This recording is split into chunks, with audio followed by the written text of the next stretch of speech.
tueur de vampires.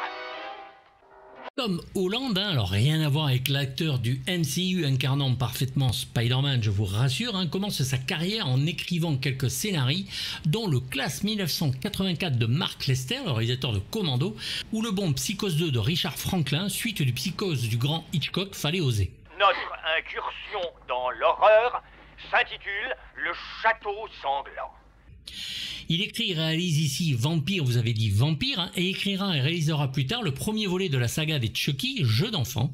Ces deux adaptations du maître de l'épouvante Stephen King, que sont Les Langoliers en 1995 et La peau sur les os l'année suivante, sont loin d'être de grands moments cinématographiques ou télévisuels, mais restent dans l'imaginaire populaire faute de grives. Nuit d'horreur. Oh, Charlie, je t'ai dit d'arrêter.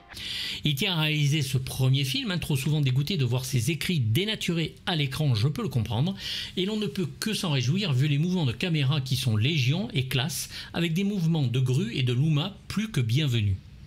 Il va mettre quand même 10 ans avant d'y arriver et de pouvoir concrétiser son rêve.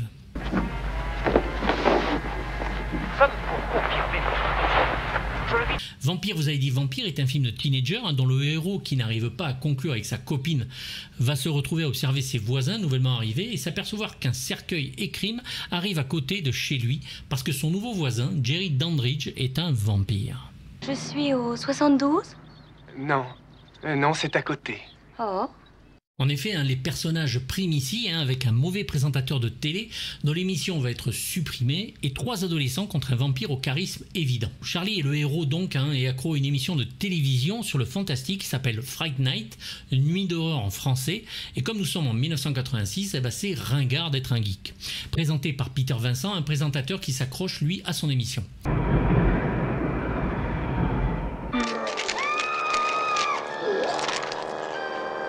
Le vampire y est ici moderne, il drague en boîte de nuit, est habillé de l'époque et se lâche sur de belles femmes qu'il ramène à la maison sous les yeux de l'adolescent qui se prend lui pour James Stewart dans Fenêtre sur cour d'Alfred Hitchcock, oui encore lui.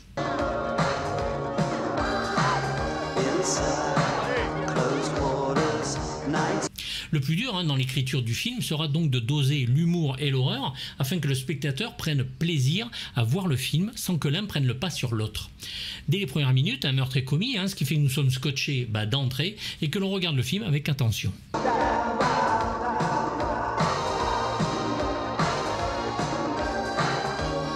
De même, un personnage, je trouve, dans le film, ce sont les décors, notamment la maison du vampire, qui rappelle certains décors des films de la Hammer, puisque c'est voulu. Le film est tourné au studio de David O. Selznick, et un des escaliers de ce vampire vient du décor d'Autant en emporte le vent.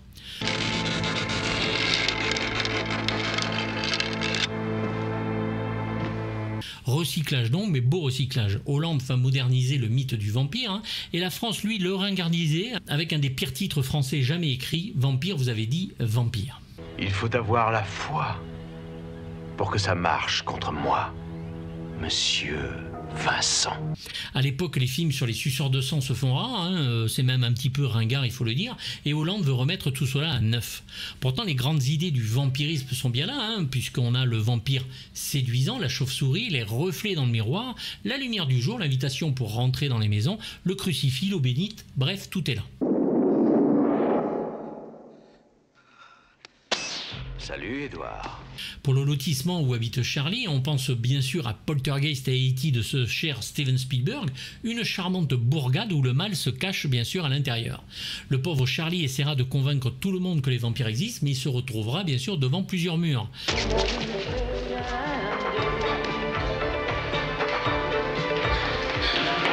Mais une personne va s'intéresser à Charlie, malheureusement pour lui, le fameux vampire, et va tout tenter pour tuer ce témoin gênant.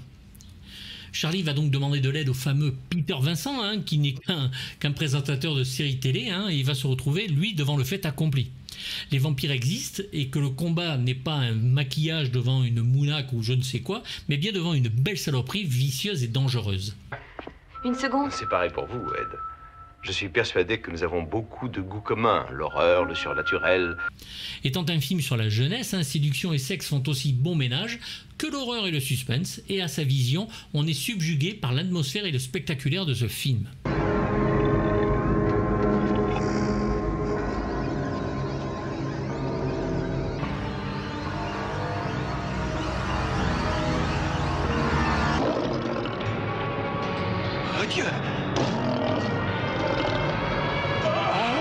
Tom Holland va donc s'entourer d'une partie de l'équipe des spécialistes des trucages ayant travaillé sur le SOS Fantôme d'Ivan Reitman et avec son budget de seulement une dizaine de millions de dollars, s'offrir le plus grand superviseur des effets de l'époque, Richard Edlund.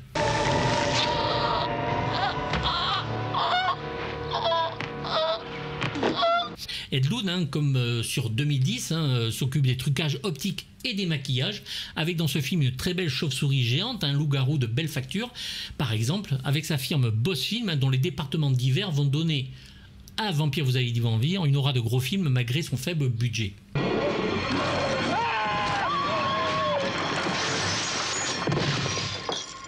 Pour Edlund, lui, ce Fright Night lui permet de trancher avec les 2 gros films précédents et précités, et c'est le projet idéal. Avec un petit peu moins d'1 million de dollars, il veut montrer leur capacité et prouver qu'ils sont prêts à travailler sur tous les projets. Il va se faire aider par John Bruno, spécialiste des effets optiques et directeur artistique. Il n'y a qu'une 50aine de plans à effet, mais c'est sans compter sans le département maquillage et autres techniques comme les matte painting ou l'animation.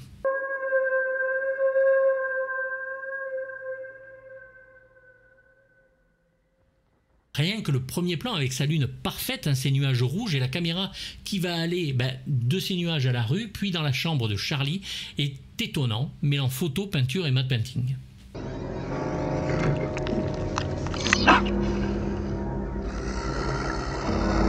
Matthew Yurisic et Michel Moen sont en charge des matte paintings justement, et Steve Johnson et Randall William Cook s'occuperont des maquillages assez impressionnants. La main transpercée par un crayon par exemple, une main en mousse sur la main de l'acteur qui arrive à bouger avec le crayon et que Jerry sort de sa main. Un effet rendu possible avec un simple crayon télescopique, on le voit un petit peu en HD, et qui s'allonge de 10 cm et un petit fil tirant l'arrière côté gomme.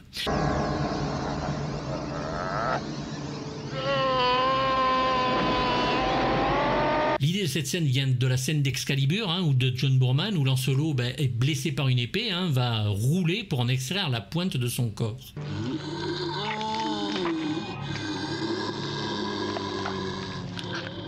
Steve Johnson va créer la séquence du loup-garou à l'envers cette fois. Il avait travaillé sur le loup-garou de Londres. Il refait exactement la même chose, mais repasse le film à l'envers pour que l'on passe du loup-garou à l'humain.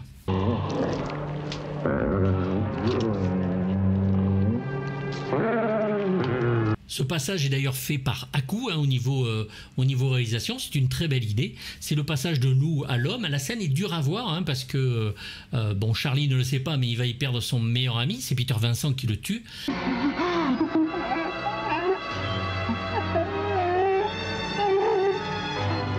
Et ça nous donne une scène plus que réussie. C'est en voyant cette transformation d'un monstre à un enfant que Peter Vincent va péter un boulon, partir en guerre, en colère, pour éliminer Dandridge.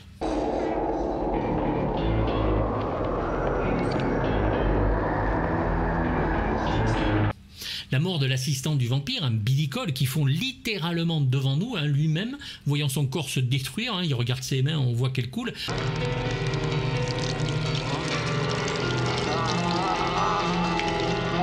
Fausse main, liquide visqueux, tête en caoutchouc avec des cœurs de gélatine de différentes consistances que l'on fit fondre.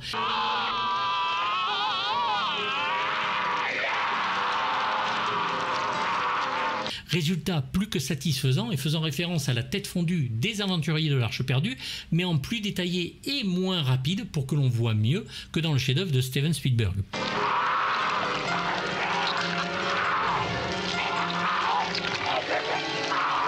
Ce fut une des scènes les plus compliquées à tourner et mon Dieu, qu'est-ce qu'elle est belle!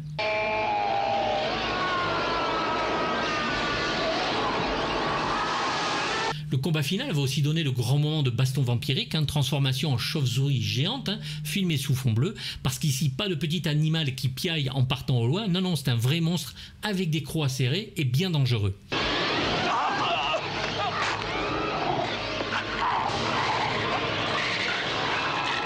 La créature sera basée sur la tête de Chris Sarandon, dont un masque avait été créé bien sûr, pour la rendre impressionnante visuellement. Elle fut filmée une image à la fois.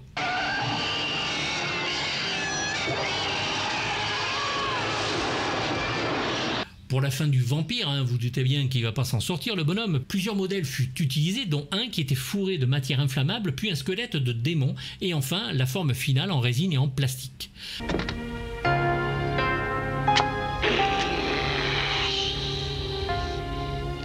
Les effets sont donc la priorité du troisième acte du film, ils sont impressionnants. On n'en a pas effectivement avant les 20 dernières minutes, on a la scène du crayon et tout ça, mais c'est vraiment le combat final qui comporte le plus d'effets.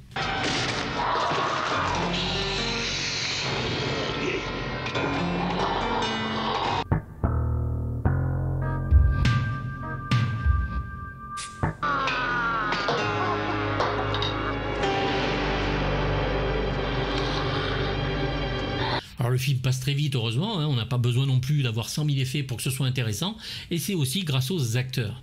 Étant un ex-acteur lui-même, Tom Holland, il appartient à la Screen Actors Guild dès 1962, Tom Holland et la direction des acteurs sur le film se fera tranquille Émile. Il sait ce que c'est que d'être un acteur, il doit leur faire confiance et s'attendre à ne pas toujours être d'accord avec eux. Vas-y, Peter. Heureusement, Roddy McDowall va lui tomber littéralement amoureux de son personnage de Peter Vincent. C'est après une première lecture entre acteurs et demandée par Holland qu'ils eurent comme devoir à la maison d'écrire une biographie sur leur personnage. On vient de me virer parce que plus personne ne s'intéresse aux aventures de tueurs de vampires, même du plus grand d'entre eux. McDowall va revenir avec un CV en bonne et due forme, montrant le personnage sous toutes ses coutures, et va même le rendre passablement mauvais. Apparemment, la demande se porte sur les malades mentaux qui courent les rues en scaphandre et massacrent les vierges lâches. Pour sa relation avec le réalisateur, il va y trouver son compte en trouvant que le réalisateur a fait exactement ce qu'il leur avait promis et a été très honnête.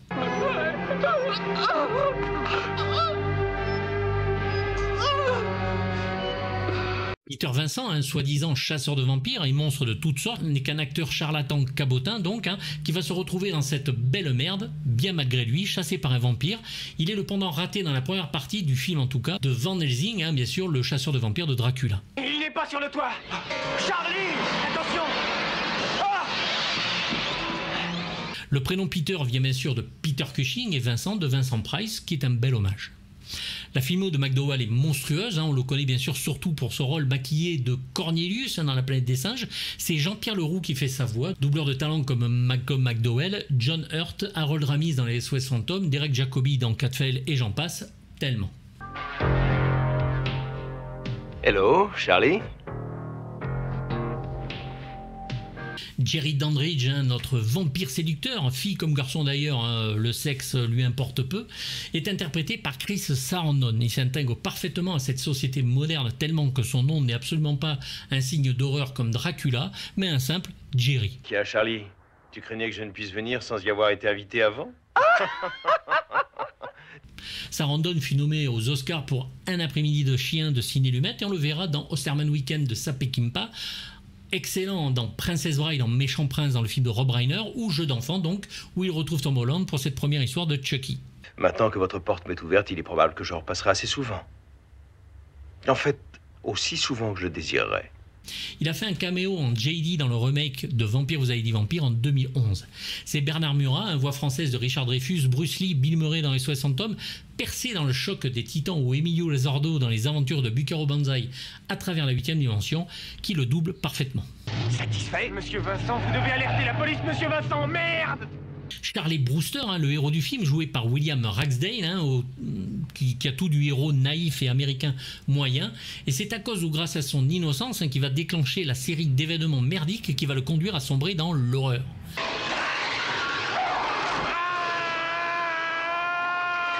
C'est le premier film de l'acteur, il est doublé par Jean-François Vlerick, voix de Vukovich dans Police fédérale Los Angeles, Eric Stoltz ou Martin Short. On verra Ragsdale par la suite dans le deuxième épisode, bien sûr, Vampire vous avez dit Vampire 2, ils ne sont pas cassés le cul sur le titre, et on le fera souvent jouer les méchants à la télé.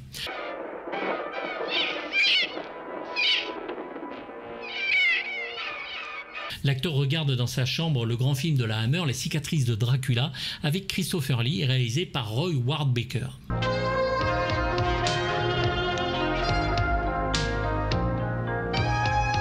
Amy, la petite Amy... Amy, la petite amie de Charlie, est jouée par Amanda Beers, connue surtout pour son rôle de Marcy Darcy dans la série drôlissime Mariée 2 enfants.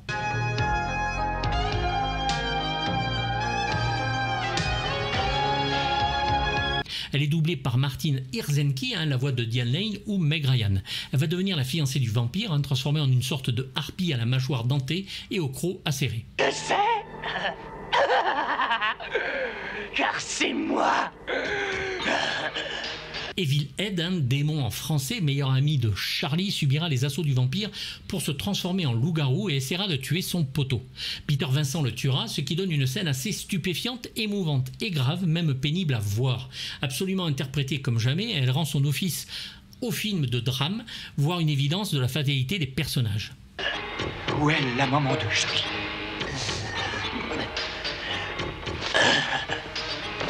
Ed est heureux d'être un loup-garou, sans comprendre ce que c'est définitif et qu'il ne peut contrôler la bête. L'acteur est connu pour ses rôles toujours un peu perchés, dont Tutti Frutti de Michael Dinner, Comme un chien enragé de James Foley ou Moon 44 de Roland Emmerich. Ah, eh bien, apparemment, elle travaille de nuit. Il va dans les années 90 changer de voix et tourner dans plusieurs pornos gays sous le pseudo de Sam Ritter avant de reprendre sa carrière dans de petits films d'horreur ou indépendants. Sa voix est celle de Luc Hamet, extrêmement connu pour les voix de Michael J. Fox dans Les Retours vers le futur, Ralph Macchio dans Les Karate Kid, Tom Hulce dans Amadeus, Tom Cruise dans Legend ou Wang Chi dans Les Aventures de Jack Burton dans Les Griffes du Mandarin, un film que vous ne me demandez jamais. Ah oui? Alors tu fais en sorte d'en rester là pigé? Vire. On peut entendre Richard Darbois qui double Billy Cole, l'assistant du vampire qui est doublé par Jonathan Stark.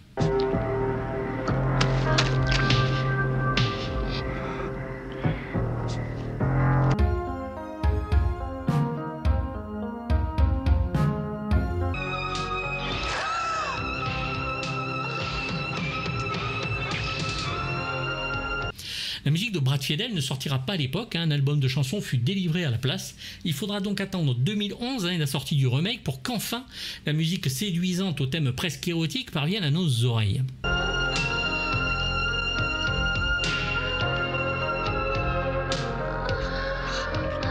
Le compositeur des musiques des deux premiers Terminator de James Cameron va nous livrer un score que l'on n'attendait pas, lancinant avec quelques morceaux de guitare très 80s. L'album est très écoutable, mais reste surtout fonctionnel sur le film.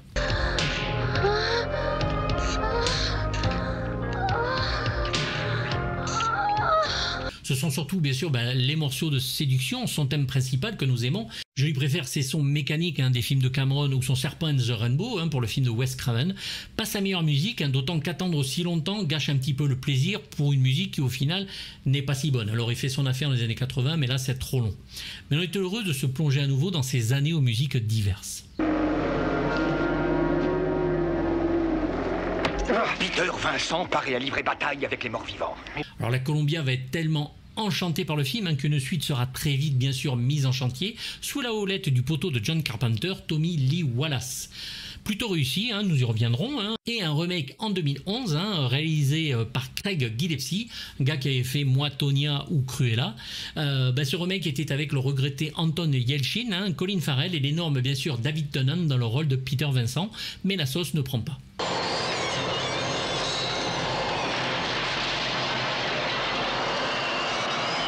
Reste que ce vampire, vous avez dit vampire, lui a de beaux crocs et la note pour l'intention louable de faire plaisir va avec un beau 5,5 sur 6 pour l'ambiance, les effets et les acteurs impeccables. J'espère que vous serez d'accord avec moi, je ne suis pas trop méchant avec le film parce que c'est pas non plus un chef-d'œuvre, mais ça reste un bon film des années 80 que l'on adore revoir. J'espère que vous me lâcherez des commentaires, pouce haut, pouce bas, n'hésitez pas à vous abonner, c'est gratos et je vous dis à très bientôt.